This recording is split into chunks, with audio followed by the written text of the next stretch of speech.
디지털 기기들이 거미줄처럼 연결된 초연결 사회. 개인을 둘러싼 네트워크는 점점 촘촘해지고 새로운 소통법이 탄생했습니다. 하지만 이런 편리함 뒤엔 어둠이 자라고 있었죠. 공동체가 해체되며 고립으로 인한 부정적 지표들이 늘고 있는 상황. 현대의 외로움이라는 것은 더 정확히 말한다면 강요된 외로움이다. 생각, 감정 이외에 어떤 직관적인 것도 교류가 돼야 되는데 그런 것들이 다방면으로 교류될 수 있는 채널들이 좀 막히는 거죠. 소통의 대상은 많아졌지만 사람들은 더 외로워졌습니다. 어떤 비백 머시 박사의 경우에는 하루에 담배를 15개 피는 것만큼이나 안 좋은 효과가 외로움으로부터 생겨난다라고 이야기를 하고 있어요. 외로움과 고립은 우리에게 주어진 새로운 과제가 됐습니다. 어떻게 해결해야 할까요? 일상이 결합해야 된다. 이게 핵심이에요. 그러려면 인문학이 핵심이에요. 인문학이 아니면 연결될 수가 없어요. 고립의 시대. 새로운 관계를 맺어가는 사람들이 있습니다. 이런 변화는 어떻게 가능했을까요? 사람과 사람을 이어주는 인문의 힘.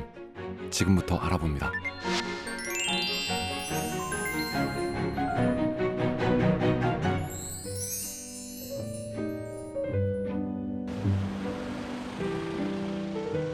회사의 성공을 좌우하는 요건 중 하나는 전문 인력이죠. 이 회사는 특히 직원들의 경력을 중요시한다고 합니다. 아침 모임 저희 변경한 일자가 어떻게 되죠? 지금 그 목금만 필수죠. 화요일은 필요하다. 자율적으로 해놓을까 아니면 뭐 고민해 보세요. 이들의 전문 분야는 외로움과 고립. 저희가 은둔 고립 상태에 있는 그 중에서도 좀 청년들 그리고 부모님들 위주로 좀 돕고 있는 회사예요. 그래서 은둔 상태가 조금 심해서 가족과 좀 분리를 해서 회복해야 되는 분들을 위한 쉐어하우스를 운영하고 있고요.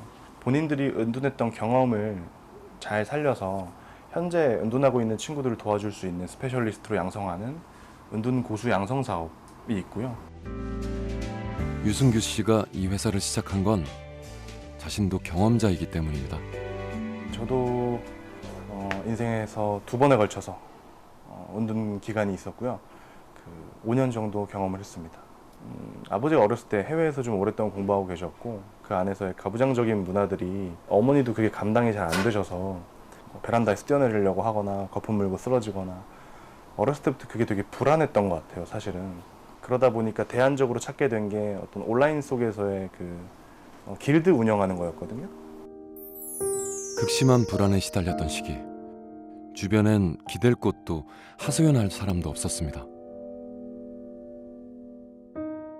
그가 선택한 방법은 작은 방 안에 스스로를 고립시키고 온라인 세상으로 도망치는 것. 1년에서 1년 반은 완전히 나가지 않았던 상황까지 갔던 것 같아요. 기억나는 게 이제 창문 열었더니 분명히 벚꽃이 있었는데 다음에 문 여니까 눈이 내리고 있었나?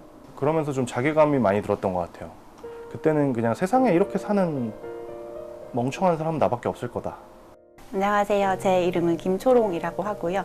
안무서운 회사라는 예비 사회적 기업의 사회이사입니다. 은둔을 한 8년 정도 했어요. 제가 한 17살, 18살 고등학교 2학년 때 학교를 나가기가 좀 어려워졌어요. 그러니까 그때는 저는 제가 은둔을 한다라고 생각하지 않았어요. 왜냐면 그때만 해도 고립 은둔이라는 개념이 사회에 별로 유명하지 않았거든요. 과거엔 개념조차 낯설었지만 현재 은둔 고립 상태로 추정되는 청년들은 무려 50만 명에 달합니다. 우리가 모를 뿐 어쩌면 이보다 더 많을지도 모르죠. 방에서 한 발자국도 나가지 못하는 웹툰 속 주인공은 사람들에게 상처 입은 후 자신의 방으로 숨어들었습니다.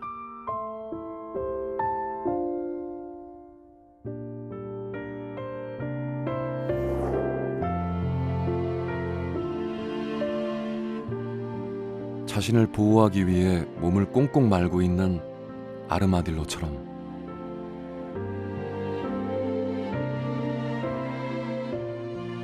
은둔은 생존을 위한 어쩔 수 없는 선택이었던 것이죠. 그런데 이 평범하지 않은 삶에 공감하는 이들이 의외로 많았습니다. 경쟁에 지치고 소통은 사라진 사회. 어딘가로 숨고 싶은 사람들이 많았던 것이죠.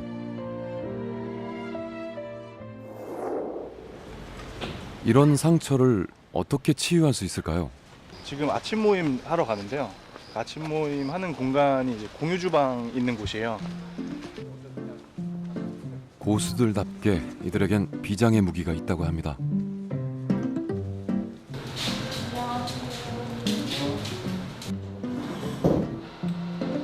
아침마다 모여 하는 일과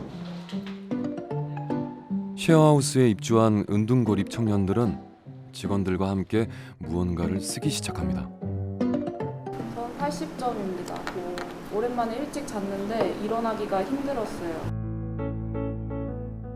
그냥 기분이 좋다 나쁘다가 아니라 수치화해서 함께 이야기를 나누는 거죠. 새로운 사람들이랑 교류하고 그런 것들이 어떻게 해석해야 될지 몰라서 오히려 더 불안하게 되는 경우들이 많은 것 같아요. 내가 그때 왜 그런 감정을 느꼈지? 아, 저 사람도 저런 감정을 느꼈나? 이런 것들을 서로 좀 공유해 보면 조금 더 앞으로의 생활을 하는 데 있어서 덜 불안하게 할 수 있을 거라고 생각했고, 스스로를 방구석에 가두는 가장 큰 이유는 바로 불안. 우리 쉐어하우스에서의 어떤 희노애락을 좀 표현해 볼 거예요. 그래서 여기서 내 것으로 나눌게요. 그래서 무지는 사람을 불안하게 합니다. 쓰고 나서 한번 나눠볼 거고, 그걸 해소하기 위해 감정을 파악하고 제대로 표현하는 연습을 하는 거죠. 첫 번째 시 같은 경우는 저희가 이제 테이블에 다 둘러 앉아서 이야기를 나누고 이제 같이 소통하는 그 시간을 표현한 거고요. 둘러 앉아서 이제 이야기를 나누는 순간이 되게 기쁘고 감회가 되게 새로웠던 것 같고. 저 놀랍게도 언니랑 녹 빼고 다 비슷해요. 우선 희는 쉐어하우스 식구들과 다 같이 노는 거. 애는 저도 방에서 혼자 올 때가 가끔 있어요. 이렇게 사람들과 같이 있을 때 기쁘게 지내다가도 혼자 있을 때 이제 슬픈 생각들이 떠오르거든요. 과거의 나는 왜 그렇게 두려운 게 많았을까? 감정 수업은 몰랐던 자신을 알게 하고 변하게 해줬습니다. 내가 어떤 감정을 느끼는지 그리고 그 감정을 왜 느끼는지를 더 잘 알 수 있게 됐거든요. 그게 제 문제 해결에도 도움이 되게 많이 됐어요. 과거에 성찰할 때는 자책의 방향으로 많이 갔거든요. 왜 이런 부적절한 감정을 느끼는 거지? 나는 나쁜 사람인가 봐 라는 생각을 많이 했었는데, 감정을 돌아보고 그 감정을 느끼는 것 자체는 나쁜 게 아니다라는 걸 잘 알게 됐어요. 이런 과정을 통해 청년들은 서서히 달라지고 있습니다. 어떻게 하면 이들에게 좀 더 존중의 워딩을 주면서 어떤 쓸모에 대한 의미를 부여할 수 있을까? 내가 가장 받고 싶었던 취급이 뭘까를 고민해 봤던 것 같아요. 저는 그렇게 생각했던 것 같아요. 만약 내가 이렇게 쓰레기처럼 산 순간도 스펙이 될 수 있다면 좋겠다. 은두는 더더욱 그런 것 같아요. 은둔 생활을 숨겨야 하는 과거가 아닌 남들이 못 해본 경험으로 만들고 싶었습니다. 쉐어하우스에 모여 사는 건 그 시작. 비슷한 상처를 가진 이들은 매일 소통하며 인간관계에 대한 두려움을 줄여갑니다. 특히 규칙적인 생활은 필수. 이런 과정이 모두 중요하지만 가장 큰 변화를 가져온 건 다양한 인문 활동이었습니다.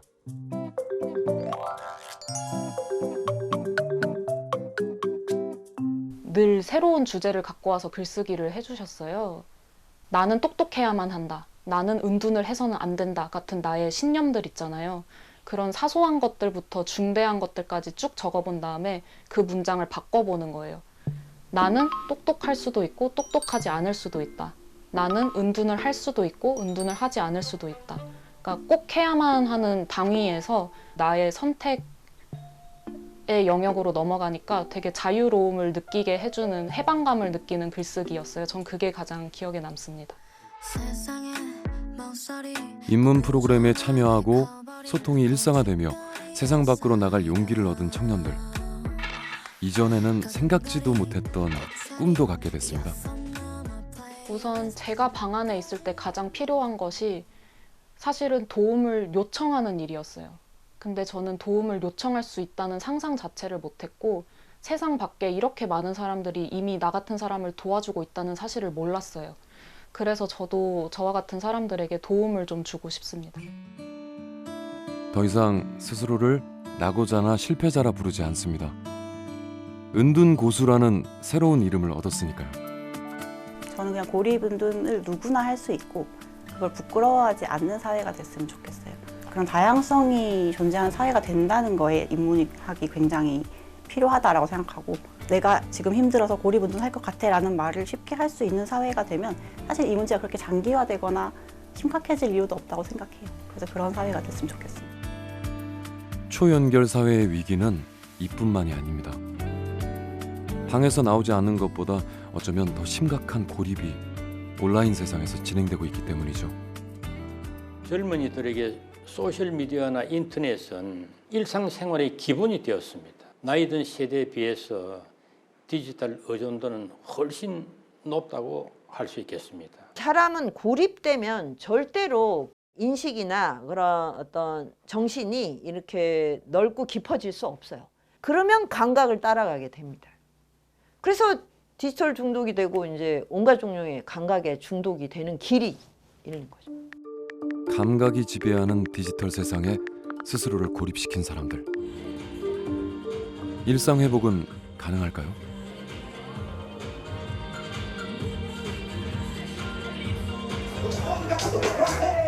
잘 지내셨어요? 네. 오랜만에 오셨네요. 네. 저 오늘 이거 오픈덱 좀 해도 되죠? 아, 네, 그럼요. 네. 감사합니다.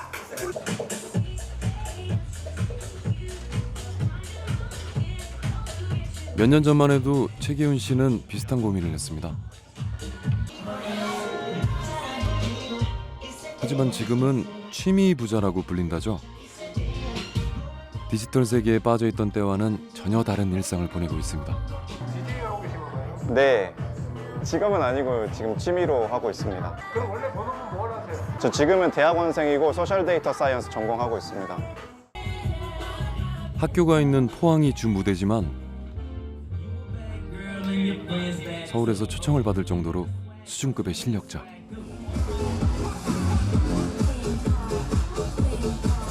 이뿐 아니라 취미도 다양합니다.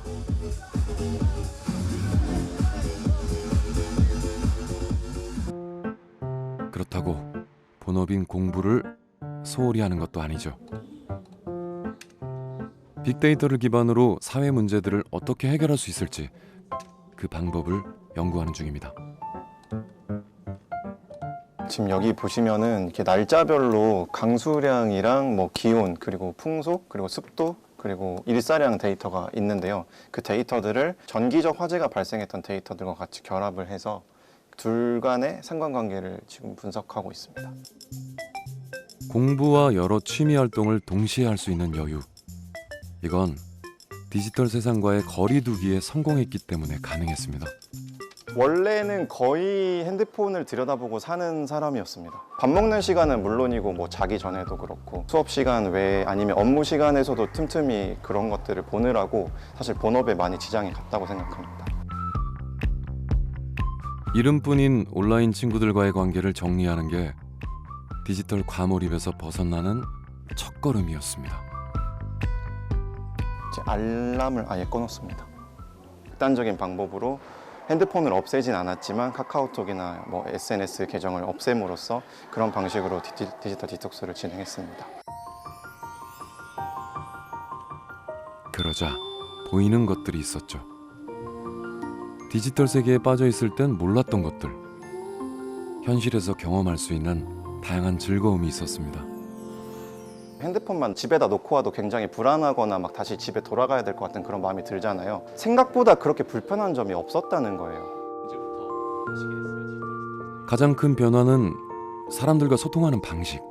매일 한 편의 글을 조금 짤막하게 써가지고 저를 응원하는 친구들에게 아침마다 메일로 그거를 써줬었거든요. 친구들이 답장을 해주고 글이 좋았다 아니면 글 내용에 대해서 어떤 부분에 대해서 토론도 하고, 디지털 세상이 빠진 후에 가장 많이 채워 넣은 시간은 사실 독서하는 시간이었는데요. 출퇴근 하루에 1시간 동안 해서 1년에 50권, 60권 책을 읽었습니다.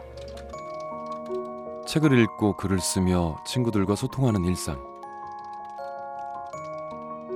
한쪽으로 치우쳐 있던 그의 삶은 그렇게 균형을 찾아갔습니다. 디지털 디톡스라는 게 어느 절대적인 지점이 있는 게 아니라 내가 삶의 균형을 찾아가는 과정이고 방법이라고 생각을 하거든요. 답을 구하는 책들을 되게 많이 읽었고요. 그런 것들이 디지털 디톡스뿐만 아니라 그 이후에 지금의 삶에도 많은 도움이 되었습니다.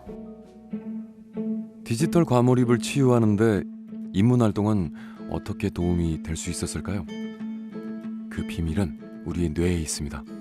충동 조절이 배측 전두엽 쪽의 활성화와 될 관련이 있습니다. 그래서 인문학적 치료를 통해서 전반적인 전두엽의 활성화가 진행되는 모습을 볼 수 있었고요. 그걸로 인해서 아이들의 충동 조절이라든지 집중력이라든지 정서가 좋아지는 것들이 그런 활성화와 관련이 있는 것들을 저희가 발견을 했습니다.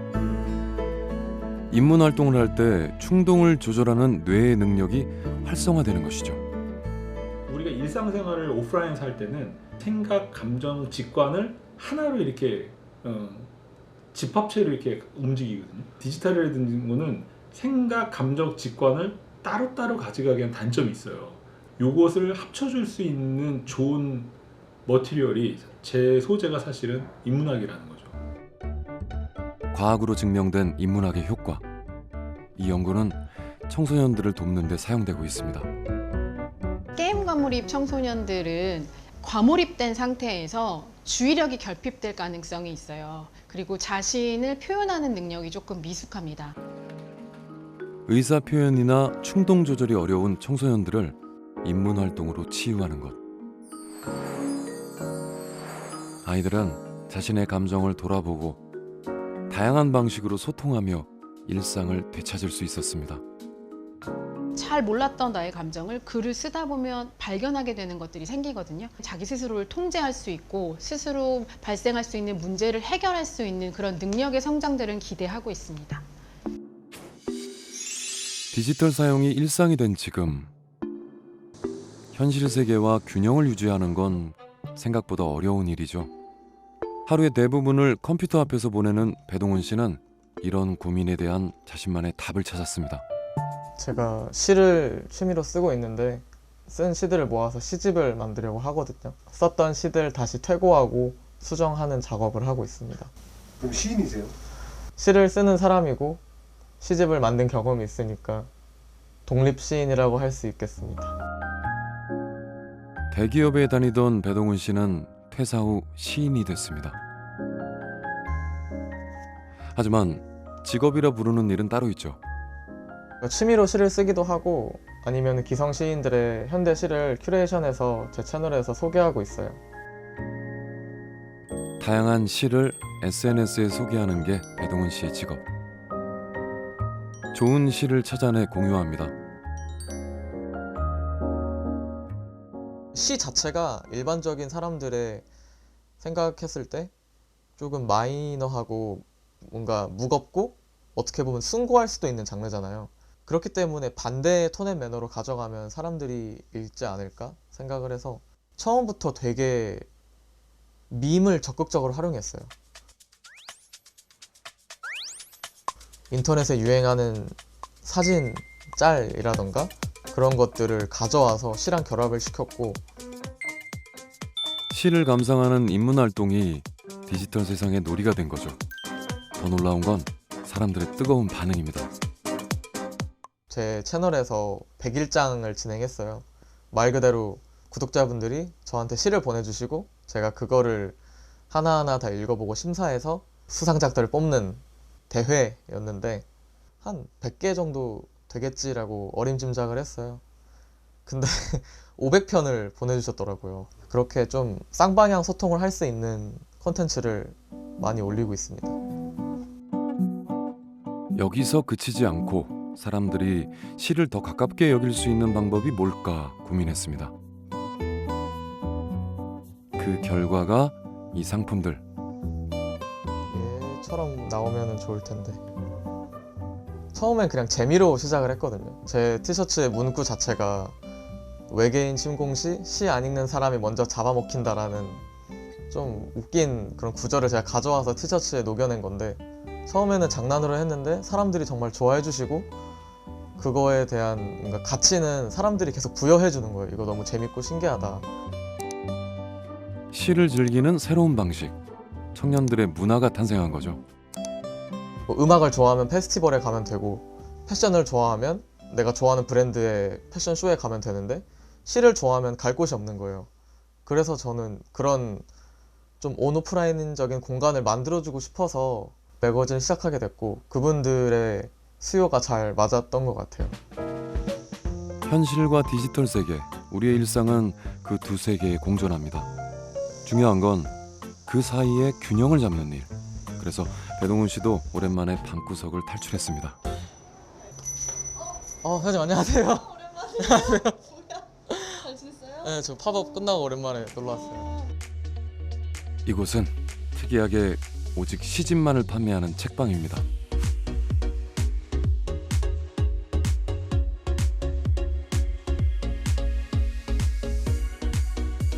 원래도 자주 찾는 곳이지만 오늘은 특별한 목적이 있죠. 안녕하세요.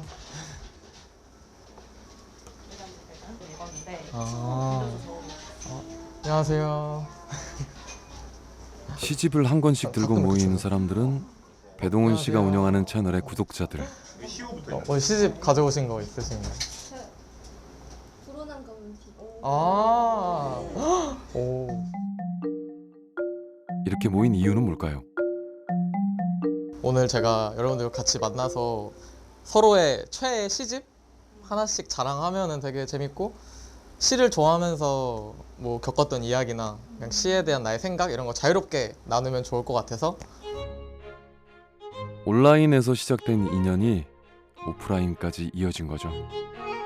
장석주 시인의 꿈속에서 오는 사람이라는 시집인데 사실 잘 모르거든요. 근데 다른 분들이 이거 첫 번째로 읽었던 시집이라고도 많이 추천해 주셨고 읽어보고 싶은 시집이라서 골라왔습니다. 오, 좋습니다. 저는 오늘 한여름 손잡기라는 시집을 가지고 왔어요. 기쁨 없는 사랑이라는 시가 있거든요.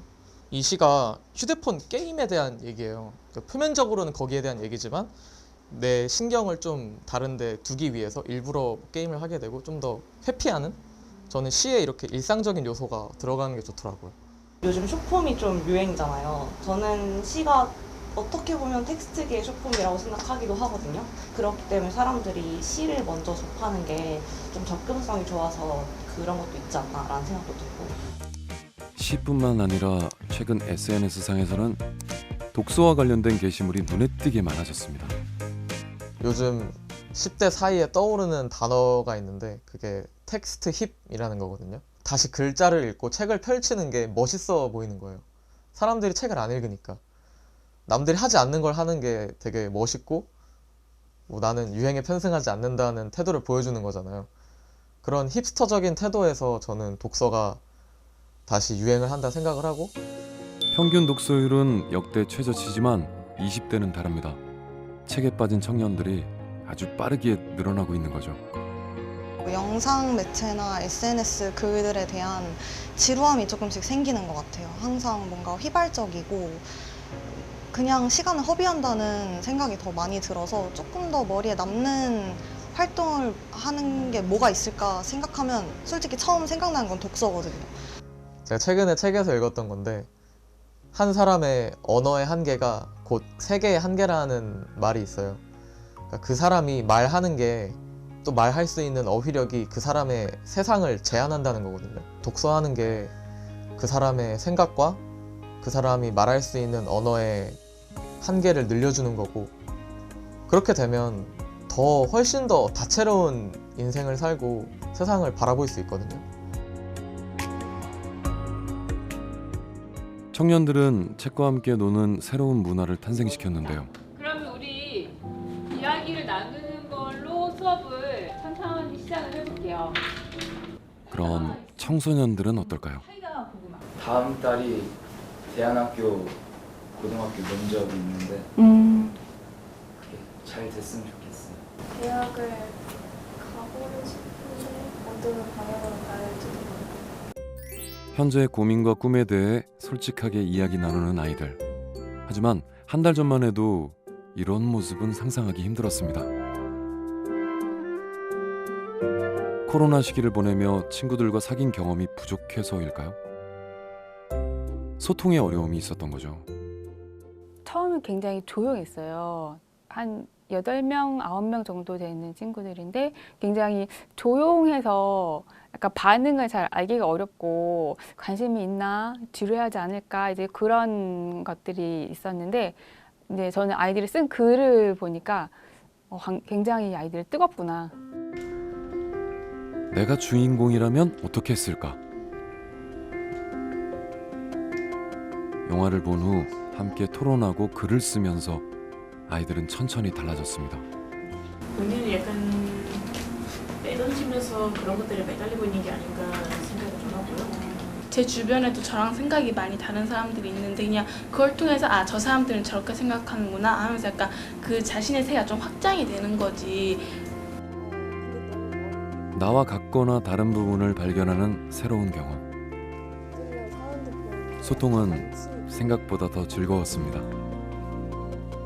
제가 영화나 책 같은 거 보고 나면 그냥 혼자서만 생각하고 말았는데 이렇게 다 같이 다른 여러 다양한 의견도 들어보니까 되게 신선하고 또 새로운 시선으로 볼 수 있게 됐어요. 아, 저렇게도 생각할 수 있겠다는 생각이 들면서 이렇게 좀 더 다른 생각도 해볼 수 있고 해서 재밌어요, 저는. 의견이 굉장히 다양한데 그런 면에서 저희가 계속 부딪히고 할 수 있지만 그걸 어떻게 풀어갈 수 있을지 그런 것도 배울 수 있을 것 같아요. 앞으로 아이들은 고립감이나 외로움이 찾아와도 스스로 이겨낼 수 있을 겁니다. 소통의 경험과 함께 인문이라는 예방주사를 맞았으니까요. 인문학을 통해서 친구들이 공감 능력이 정말 많이 향상된다고 믿고 있거든요. 네, 나를 잘 알아가고 또 타인을 알아가게끔 하기 때문에 친구들이 인문학 통해서 아마 공감 능력도 많이 향상될 것이다 라고 믿고 있습니다. 네. 외로움은 전 세대가 느끼는 감정이죠. 많은 것을 이뤄낸 중장년층도 마찬가지입니다. 중장년층 같은 경우에는 실제로는 직업을 바꿔야 한다든가 가족 간의 관계에서 이제 자녀들이 이제 나가게 된다거나 그런 삶의 단계에 있는 거잖아요. 그런 단계에서 이들이 필요로 하는 것은 그래도 다 나 혼자가 아니구나. 예, 이런 느낌을 가지면서 함께 그 어려움을 극복해 갈 수 있는 예, 그런 그 문화적인 프로그램들이 필요할 거라고 보고요. 지금까지의 성취를 뒤로하고 변해야 하는 만큼 안녕하세요. 어쩌면 더 힘든 상황이죠. 네. 지난번에 정부 주신 거 지원을 해봤는데 안 근데 돼가지고. 그때 제가 전화를 문의할 때는 원래 네. 개인사 크게 안 본다고 했는데 네. 사실 그게 좀 점수가 높았던 것 같아요. 아, 정말 적극적으로 준비했기 때문에 막 기대도 많았거든요. 국악 강사로 활동하다 인생 2막을 준비 중인 김화숙 씨. 현실은 생각보다 더 냉혹했습니다. 제가 이직을 1월 말일자로 이직을 했는데 바로 취업이 될 줄 알았어요. 지금 그 사실적으로 이제 연령대가 그렇다 보니까 이제 사회복지사로서는 그 관문이 좀 좁더라고요. 인생의 후반기 많은 경험을 했고 지식이 풍부해도 일자리를 얻긴 힘들었습니다. 치열한 경쟁으로 다시 내몰린 상황. 반복되는 실패는 마음에 큰 상처를 남기기도 합니다. 이제 자책을 하게 되는 거예요. 아직 내가 이런 사람이었어, 이렇게 부족한 사람이었어, 막 이런 이렇게 실망감, 네 그런 것들이 들죠. 또는 재취업이나 뭐 이런 걸 위해서 자기소개서 자존감을 회복하고 성장의 계기가 필요했던 김하숙 씨는 글쓰기를 통해 용기를 얻고 있습니다. 맨날 우리 남이 썼던 글 있고 그 사람이 했던 경험이 있고 나도 이제는 이제 내 인생으로 글 한 편 써보자. 그 여러 사람들을 보면서 이제 생각의 폭도 넓어지고 모두들 다 같은 입장에서 같은 어려움을 겪고 있는 거구나. 그래서 그 좀 여기 오면 좀 살아있는 것 같은 느낌이 들어요. 비슷한 고민을 가진 사람들이 함께 글을 써갑니다. 인생 2막을 위해 나를 찾는 여정을 시작한 거죠. 인문학 강연을 듣고 역사 탐방을 떠나며 관계를 맺어가는 사람들. 그렇게 고립돼 있던 일상이 회복되면서 다시 달려갈 힘을 얻고 있습니다. 중장년생들이 지금까지 본인 가정이나 사회에 공헌하시느라고 자신을 뭐 돌보거나 자신의 문화생활을 즐기지 못하신 부분이 있기 때문에 그런 거에 대한 갈증이 있으셨다는 거를 느꼈고요. 중장년층만을 위한 문화 공간에서 다시 뛸 수 있다는 희망을 발견한 것이겠죠. 서로 너무 즐겁게 하고 가셔서 계속 뭐 동아리 활동을 맺고 싶다 이런 말씀도 하셨거든요. 그래서 아무래도 본인들이 지금까지 니즈는 있었지만 해소할 곳을 찾지 못하셨는데 이곳을 이용하시면서 그걸 해소되시는 부분이 가장 큰 부분이고요. 그렇게 얻으신 자신감, 자존감으로 이게 취업까지 연결될 수 있는 그런 밑바탕이 되는 것 같습니다. 인생 2막과 함께하는 인문활동은 마음의 새살이 돋게 하는 치유제가 됐습니다.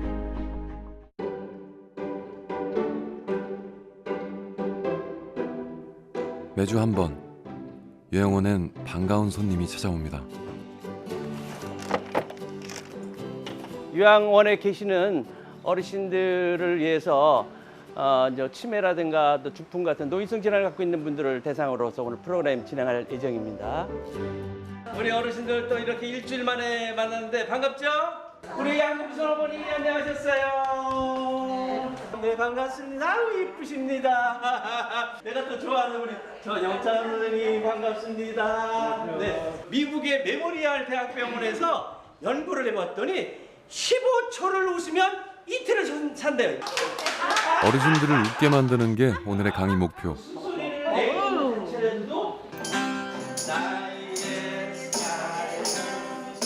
은퇴 후 많은 게 달라졌지만 신성일 씨의 열정만은 학생들을 가르쳤던 그때만큼 뜨겁습니다. 제가 은퇴 후 보니까 10시까지 자고서 무엇을 해야 되지? 누구를 만나지? 이게 너무나 끔찍하더라고요. 그래서 이건 아니다. 나의 유능성을 발견하기 위한 부단한 노력과 함께 그런 일들을 할 수 있는 역할들을 계속해서 찾아보는 게 중요하다 생각해요. 그래서 서치, 찾아봤거든요. 내가 잘하는 것과 내가 필요로 하는 데가 어디 있는가를 찾아봤어요. 이거보다 이거 봐봐. 지식과 경험을 살리고 싶었던 신성일 씨는 사람들을 돕는 조력자, 멘토가 됐습니다. 나도 즐겁고 사회에 도움도 되는 일을 찾은 거죠. 아우 진짜 멋있었어요. 추억에 남을 것 같아요. 이 어르신들을 이렇게 대하는 저희가 참 감상적이었고 참 좋았어요. 외부에서 어르신 멘토 선생님이 오셔서 여러 가지 프로그램을 해주니까 새롭게 환기되는 느낌을 가져서 좋아하시고 참여도 적극적으로 하시고 있습니다. 인생 나눔은 사랑의 마중물. 멘티들도 성장을 하지만 저희들 역시 멘토들도 그 프로그램을 하면서 성장을 느껴요. 청년 시절보다 더 열정적으로 배우는 삶을 살고 있는 신성일 씨. 마음이 고요하고 이미 노인학과 사회복지 분야의 전문가지만 공부는 계속됩니다. 은퇴가 삶이 끝나는 게 아니라 나는 하지 못해라고 말할 때 우리는 이미 늙은 거예요. 여전히 성장할 수 있다는 가능성이 그를 즐겁게 하는 것이겠죠.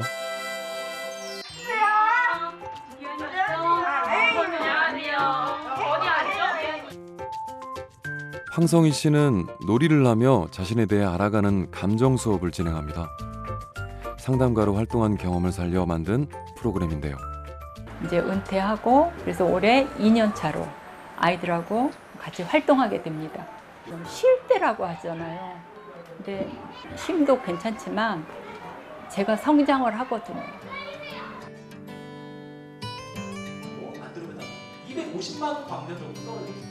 숫자로 말하면. 오늘은 그동안 각자 활동하던 멘토들이 한자리에 모였습니다. 그리고 나중에 조금 요거는 어떤 프로그램 진행하셨는지를 첫 번째는 어떤 수준에 맞추는 것이 좋을까 이런 데 수준이 차이가 나요. 같이 인문학을 공부하고 현장 경험을 나누는 거죠. 오래 알고 있던 지인분들이 그래요. 이렇게 예전에는 조용하고 이랬었는데 의욕이 넘치고 활발해졌다. 저희가 어찌 보면은 매너리즘에 빠지기가 쉽잖아요. 근데 이렇게 교육을 받고 이러면서 새롭게 태어난 느낌이 되고 다른 멘토나 아니면 교육을 받으면서 저 자신을 또 볼 수가 있어요. 외로움은 보편적인 감정이지만 고립은 해결해야만 하는 문제. 청년이건 중년이건 지금 노년층이 제일 두려워하는 치매도 고립이 문제거든요. 아무하고도 네트워크가 없어. 직장에서도 끝났어. 그랬을 때 집에서 텔레비나 유튜브를 보고 하루를 보내요. 그게 뭐 청년 노년의 저는 문제라고 생각하지 않아요. 고립 인구 증가와 함께 심화되는 사회 문제들. 특히 활동이 적은 노년층은 고립에 취약한 세대죠. 이럴 때 필요한 건 뭘까요? 또 동작을 크게를 내가 못 아이고, 하잖아. 하는 대로 아니 해. 엉덩이는 안 돼. 그러니까 이게 하는 대로 굳어 있어.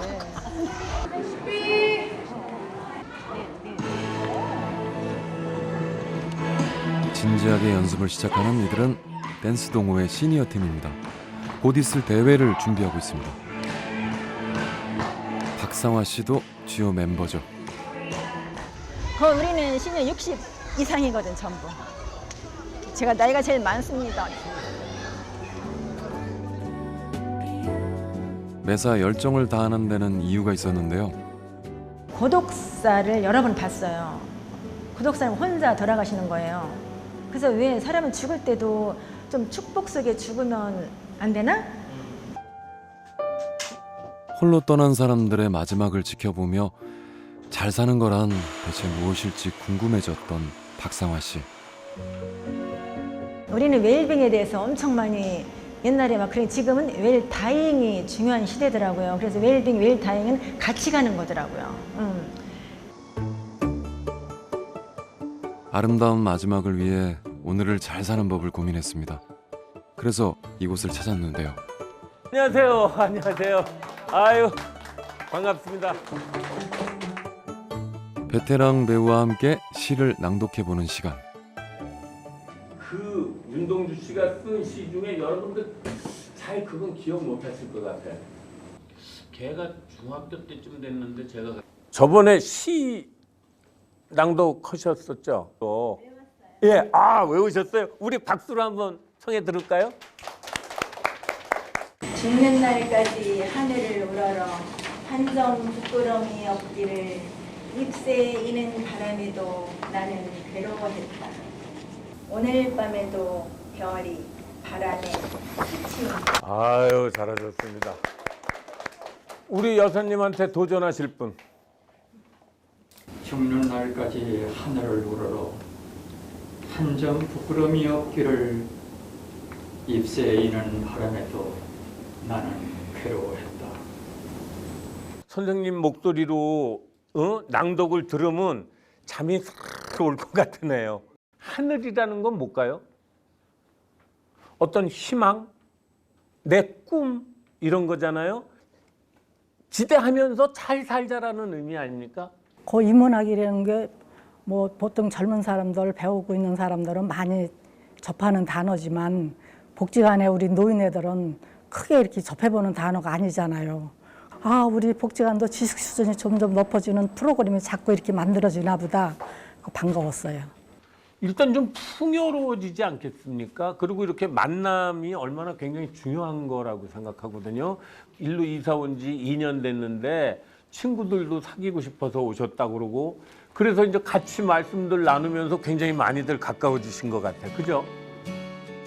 가장 좋은 건 인문활동을 하며 나를 긍정하는 마음을 갖게 된 겁니다.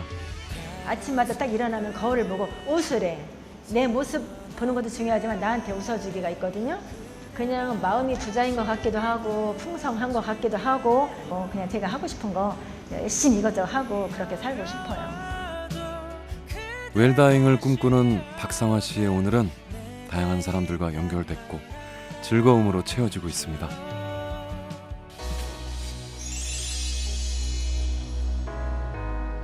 인문과 함께 삶이 변하고 있습니다. 이런 사람들이 모이면 어떤 변화가 생길까요? 울산의 한 동네 책방. 당연히 책을 파는 곳이지만 그게 다는 아닙니다. 수진 씨, 안녕 수정. 어서 와. 오전 10시 책방이 문을 열면 사람들이 모이기 시작합니다. 자, 앉으시지요. 자, 여기 표시한 때까지 읽었습니다. 아, 그래요? 명문으로 왜 안 봐? 이들은 매주 함께 책을 읽는 사이. 멤버들은 조금 바뀌었지만 몇 년째 계속 이어지고 있습니다. 이제 9월이 되어서 우리 달책 모임에서 연포세 작품을 읽어갈 거예요. 서지혜님의 추천 이유를 한번. 책을 읽으면 하는 소리가 진짜 들리는 느낌이 있거든요. 제가 또 한 책을 하지 않습니까? 그럼요.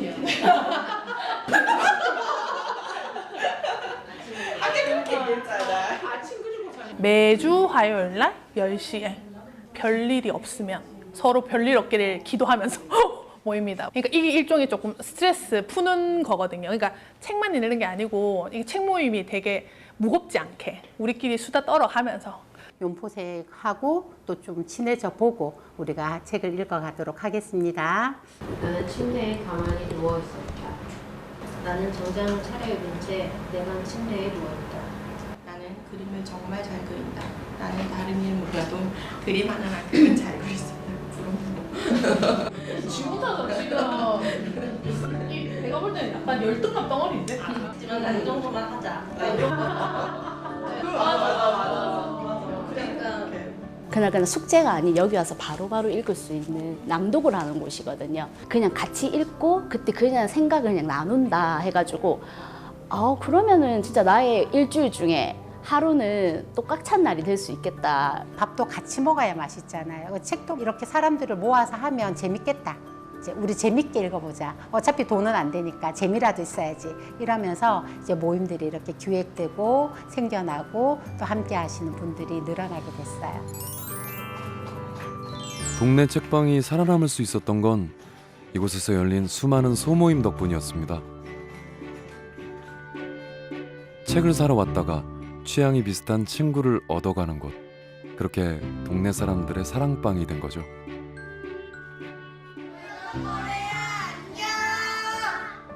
여기 비번을 알고 있는 사람이 저 말고도 굉장히 많거든요. 그래서 그냥 문 열고 들어와서 자기들끼리 모여서 또 모임을 진행하고 여기에 오시는 모든 분들이 자기만의 지분이 있다고들 얘기하세요. 나 지분 이만큼 있어 이렇게. 그래서 저로서는 그런 말을 들을 때 되게 뿌듯하고. 헤어지기 아쉬운 사람들은 모임이 끝나도 책 이야기를 이어갑니다. 이때 되게 의미로웠다. 근데 그거 약간 코로나 있고 막 이때. 맞아요. 그래서 우리 책방은 특이하게 코로나 때 잘 됐잖아. 사람들이 오갈 데가 없고 여기서 같이 시간도 많이 보내고 그때는 특징이 뭐였냐면 우리 책방 와서 사람들이 많이 울었어요. 그래서 이제 제가 그때 썼던 시가 있는데 짧게 그냥 에필로그처럼 제목이 뭐냐면 혼자만 잘 살면 무슨 재미가 있겠노. 이게 제목이야. 어제의 속상함과 내일의 기대를 오늘이라는 그릇에 담아 책 펴고 글 쓰며 커피 한 잔 나누며 같이여서 재미난 삶이 우리 앞에 있다. 너무 좋은데? 나 글 잘 써. 왜 이래? 여기 와서는 일단 새로운 사람을 이제 만날 수 있고 그리고 새로운 생각을 하는 사람을 만날 수 있고 정말 이제 작지만 큰 울림을 주는 큰 공간인 거죠, 저한테는. 책으로 연결했으나 모든 뭐 자식 얘기, 남편 얘기 계속 이렇게 책이 매개가 되니까 자꾸 나와요. 뭐가 자꾸 나오고 그래서 좀 재밌어요.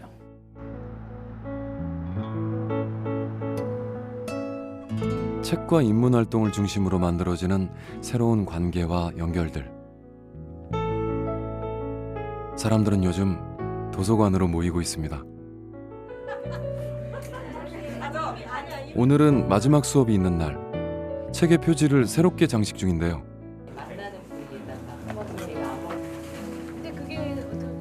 직접 고민해서 만든 질문들이 책 제목 대신 사용됩니다.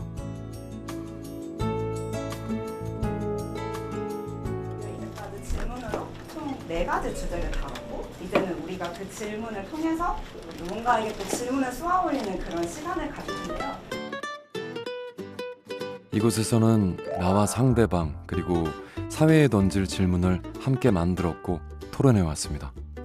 뭔가 우리가 이야기를 하려고 하면 대화가 오가야 되는 거잖아요. 근데 이제 질문을 통해서 나한테 질문을 했고 또 질문을 통해서 상대하고 이야기를 하면서 대화를 했고 그 대화를 통해서 소통으로 이루어졌던 것 같아요. 어울려서 이렇게 한 팀이 돼서 얘기를 하는데 아주 제일 재밌었어요. 도형님 할 때 그 서로 굉장히 좋더라고요. 아, 젊은이들이 맥힌 게 아니라 우리가 열지 못하는 거구나.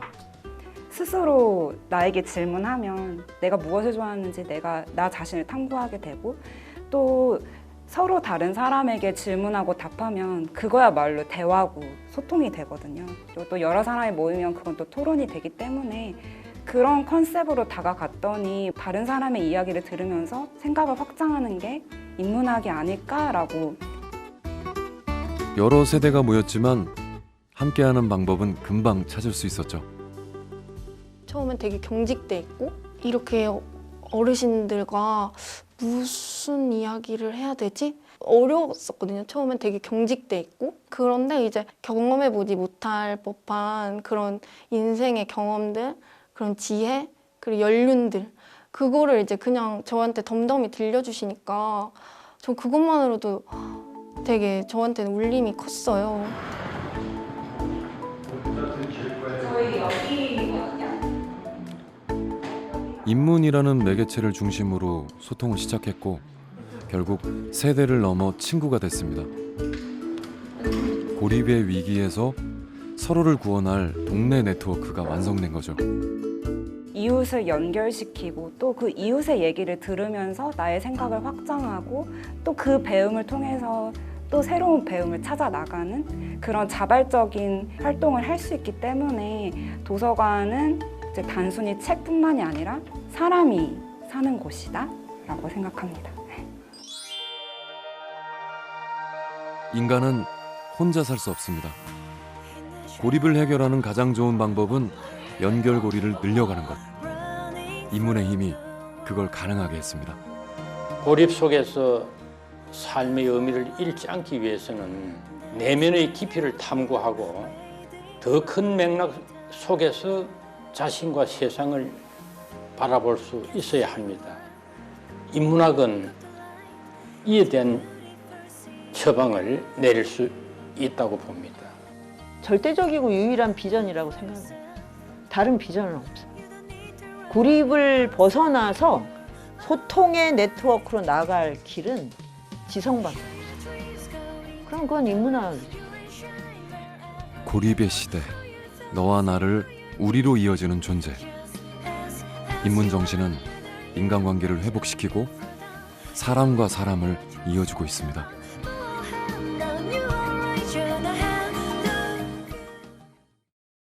You have the time to listen to me whine about nothing and everything all at once. I am one of those melodramatic fools, neurotic to the bone, no doubt about it.